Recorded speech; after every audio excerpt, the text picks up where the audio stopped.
Hello ladies and gentlemen, welcome back to our channel.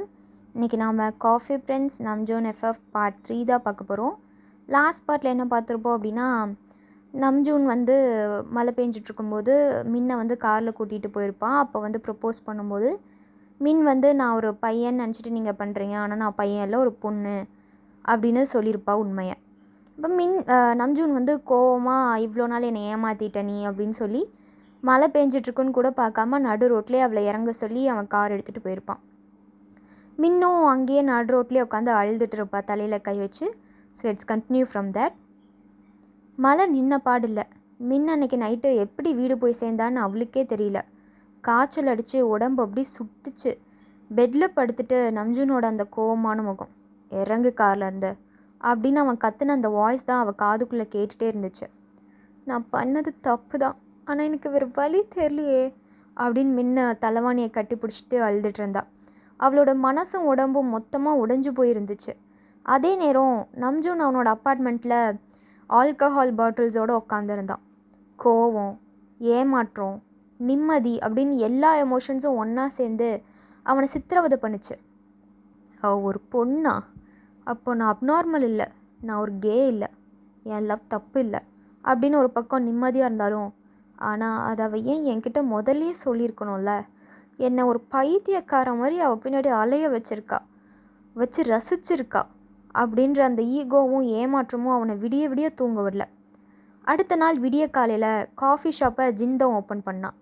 யூங்கியும் ஜாங்கும் வழக்கம் போல் வந்துட்டாங்க. ஆனால் கடையில் மின்னும் இல்லை, நம்ம பாஸ் நம்ஜூனும் இல்லை. என்னடா இது, இன்றைக்கி கடை ஒரு மாதிரி வெறிச்சோடி இருக்குது, அந்த குட்டி பையன் மின்னுங்க அப்படின்னு யூங்கி காஃபி பீன்ஸை மெஷினில் போட்டுக்கிட்டே கேட்டான். அவனுக்கு உடம்பு சரியில்லையாண்டா, காலையில் தான் எனக்கு மெசேஜ் பண்ணனான் அப்படின்னு ஜின் கவலையாக சொன்னான். அப்போ தான் நம்ஜூன் கடைக்குள்ளே வந்தான். அவனோட கண்ணெல்லாம் செவந்து முகம் முழுக்க தாடி வளர்ந்து ஒரு வாரமாக தூங்காதவன் மாதிரி இருந்தான். நேராக கேபினுக்குள்ளே போனவன் ஜின்னை தடுத்து நிறுத்தினான். நம்ஜூன், என்னாச்சு உனக்கு, ஏன் இப்படி இருக்க? மின்னுக்கு உடம்பு சரியில்லைன்னு சொன்னான். ஜின் அப்படின்னு சொல்லி முடிக்கிறதுக்கு முன்னாடியே, இனிமேல் இந்த கடையில் மின் வேலை செய்ய மாட்டான், அவனோட அக்கௌண்ட்டை செட்டில் பண்ணி விட்ருங்க அப்படின்னு நம்ஜூன் ரொம்ப கோவமாக கல் நெஞ்சத்தோடு சொல்லிவிட்டு ஆஃபீஸ் ரூம்குள்ளே போய் கதவை லாக் பண்ணிக்கிட்டான். ஜின்னும் இவங்கியும் ஒருத்தர் பார்த்துக்கிட்டாங்க. இவங்க 2 பேருக்குள்ளே நடுவில் ஏதோ பெருசாக நடந்திருக்கு அப்படின்னு ஜாங்க முணுமுணுத்தான். 2 நாள் கழித்து மின்னுக்கு காய்ச்சல் கொஞ்சம் குறைஞ்சிது. அவளால் வீட்டில் சும்மா இருக்க முடியல. கடையில் வாங்கின அட்வான்ஸ் காசு, நம்ஜூனோட முகம் எல்லாமே அவளை வாட்டி எடுத்துச்சு. துணிச்சலை வரல் வச்சுக்கிட்டு இன்றைக்கி எப்படியாவது நம்ஜூனை தனியாக மீட் பண்ணி சாரி கேட்கணும் அப்படின்னு முடிவு பண்ணி கடைக்கு வந்தா. ஆனால் அவள் இன்றைக்கி ஒரு பொண்ணாகவே வந்தா. அவளோட ட்ரெஸ்ஸிங் சென்ஸ்லாம் பார்க்க ஒரு பொண்ணு மாதிரி தான் இருந்துச்சு. மின் கடைக்குள்ளே நுழைஞ்ச உடனே அங்கேருந்த ஜின்னு, யூங்கி, ஜாங் 3 பேரும் வாயடிச்சு போயிட்டாங்க. டே மின், நீ நீ பொண்ணா அப்படின்னு ஜாங் கத்துனான். ஜின் லேசாக சிரித்தான். எனக்கு அப்போவே டவுட்டு தான்டா. சரி, இப்போ எதுக்கு இந்த லுக்கு? நான் பாஸை பார்க்கணும், அவர் ரூமில் இருக்காரா அப்படின்னு மின் தயங்கிக்கிட்டே கேட்டா. இருக்கார், ஆனால் செம கடுப்பில் இருக்கார், பார்த்துப்போ அப்படின்னு யூங்கி சிக்னல் கொடுத்தான். மின் மெல்லமாக நம்ஜூனோட கேபின் கதவை தட்டி உள்ளே போனான். நம்ஜூன் ஏதோ ஃபைலை பார்த்துட்டு இருந்தவன் நிமிர்ந்து பார்த்தான். அவனோட கண்ணில் ஒரு செகண்டு மின்னோட இந்த பொண்ணு உருவம் ஏதோ ஒரு மாற்றத்தை உள்ளே ஏற்படுத்துச்சு. ஆனால் அடுத்த செகண்டே அவனோட முகம் பழையபடி கடுகடுன்னு மாறிடுச்சு. யாரை கேட்டு உள்ளே வந்தீங்க மிஸ் மின்?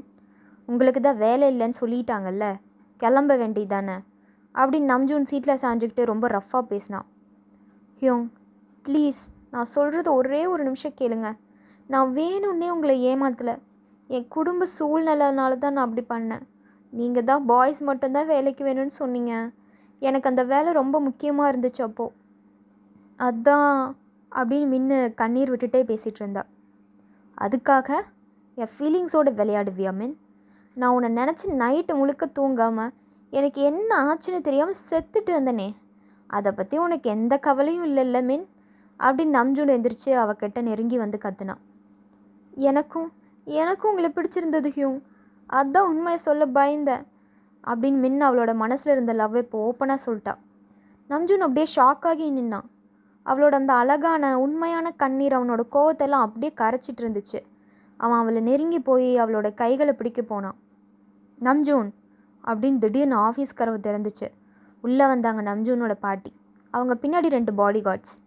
பாட்டி முன்ன மேலேயும் கீழேயும் பார்த்தாங்க. அப்போ வதந்தி நிஜந்தான். என் பேரன் ஒரு பொண்ணை பையன் மாதிரி ட்ரெஸ் பண்ணி காஃபி ஷாப்பில் வச்சுருக்கான் அப்படிங்கிறது உண்மைதான். பாட்டி என்ன பேசுகிறீங்க, வெளியே போங்க அப்படின்னு நம்ஜூன் கத்துனான். நீ வாயை மூடு நம்ஜூன். இந்த பொண்ணோட பேக்ரவுண்ட் என்னன்னு எனக்கு தெரியும். இவங்க அம்மா வாங்கின கடன் எல்லாத்தையும் அடைக்கதா இவ இங்கே வந்து உன்னை ஏமாத்திருக்கா. பணத்துக்காக தான் இவ எல்லா ஏமாத்து வேலையும் பண்ணியிருக்கா அப்படின்னு பாட்டி மின் முகத்துக்கு நேராக ஒரு ஃபைலை தூக்கி போட்டாங்க. இந்தா, உன் குடும்பத்தோட மொத்த கடனையும் நான் அடைச்சிட்டேன். இனிமேல் என் பேரன் லைஃப்லேயோ இந்த காஃபி ஷாப் பக்கமும் உன்னை நான் பார்க்கவே கூடாது. மரியாதையாக ஓடி போயிரு அப்படின்னு பாட்டி அசிங்கமாக பேசினாங்க. மின் அந்த ஃபைலை பார்த்தா அவளோட செல்ஃப் ரெஸ்பெக்ட் மொத்தமாக டேமேஜ் ஆன மாதிரி இருந்துச்சு. நம்ஜூன் பாட்டியை தடுக்க போனான். ஆனால் மின் அவனை தடுத்தா. வேண்டாம் ஹியோங், உங்கள் பாட்டி சொன்னது நிஜந்தான். நான் காசுக்காக தான் இங்கே வந்தேன். ஆனால் உங்கள் மேலே வச்ச காதல் மட்டும் பொய் இல்லை. இந்த காசு எனக்கு வேண்டவே வேண்டாம் அப்படின்னு மின் அந்த ஃபைலை அங்கேயே போட்டுட்டு அழுதுகிட்டே கடையை விட்டு வேகமாக ஓடிட்டா. மின் நில்லு மின் அப்படின்னு நம்ஜூன் கத்துனான். ஆனால் பாட்டியோட ஆட்கள் அவனை பிடிச்சி தடுத்துட்டாங்க. நம்ஜூன் அவனோட பாட்டியை முறைச்சி பார்த்தான். நீங்கள் பண்ணது ரொம்ப தப்பு பாட்டி. இனிமேல் நீங்கள் சொல்கிற எந்த பிஸ்னஸையும் நான் பண்ண மாட்டேன். நீங்கள் பார்க்குற பொண்ணையும் கல்யாணம் பண்ணிக்க மாட்டேன் அப்படின்னு சொல்லிட்டு பாட்டியோட கையை உதறிட்டு மின்னை தேடியே வெளியே ஓடினான்.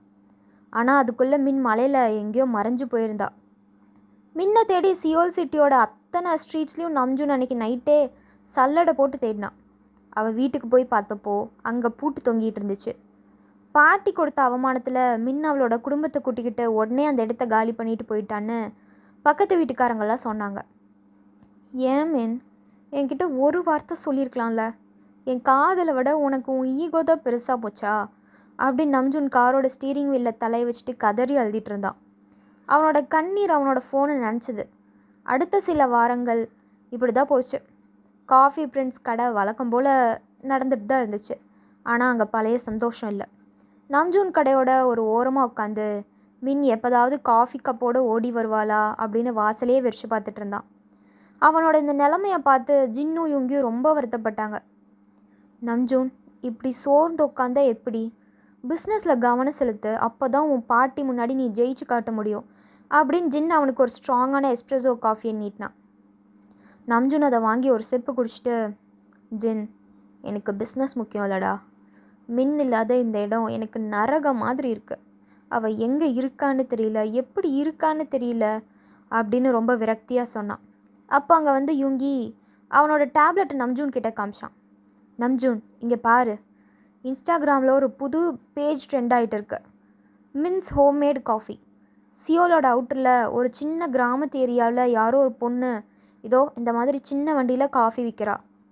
அந்த ஃபோட்டோவை பார்த்த உடனே நம்ஜூனோட ஹார்ட் பீட் நின்றுடுச்சு. லூஸான டிஷர்ட் இல்லாமல் நீளமான முடியை அழகாக பின்னி போட்டுட்டு சிரிச்ச முகத்தோட காஃபி ஆற்றிட்டு இருந்தது நம்ம மின் தான். மின் அப்படின்னு நம்ஜூன் கண்ணில் ஒரு புதிய வெளிச்சம் இருந்துச்சு. அவன் உடனே காரோட சாவி எடுத்துக்கிட்டு கிளம்புனான்.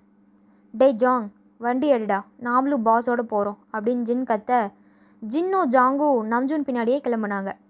சியோலேருந்து 2 மணி நேரம் ட்ராவல். பச்சை பசேல்னு இருந்த ஒரு அழகான கிராமத்து ஏரியா. அங்கே ஒரு பெரிய மரத்தடி நிழலில் ஒரு சின்ன க்யூட்டான ட்ரக் வண்டியில் மின் காஃபி போட்டுட்டு இருந்தா. சுற்றி ஏகப்பட்ட லோக்கல் கஸ்டமர்ஸ். மின் ரொம்ப பிஸியாக, இந்தாங்க அங்கிள் உங்களோட கேப்புச்சினோ அப்படின்னு ஸ்டைலாக பேசி வித்துட்டு இருந்தா. அப்போ அங்கே ஒரு கார் வந்து நின்ன சத்தம் கேட்டுச்சு. மின் நிமிந்து பார்த்தா. காரில் இருந்து நம்ஜூன் இறங்கி வந்தான். பிளாக் ஷர்ட்டு, கையில் அவனோட வழக்கமான புக்ஸு. ஆனால் அவனோட கண்ணில் மின்னை பார்த்த உடனே அவ்வளோ நிம்மதி இருந்துச்சு. அவனுக்கு பின்னாடியே ஜின்னும் ஜாங்கும் மாசாக வந்து நின்னாங்க. மின்னை பார்த்த உடனே ஜாங் கத்துனான்.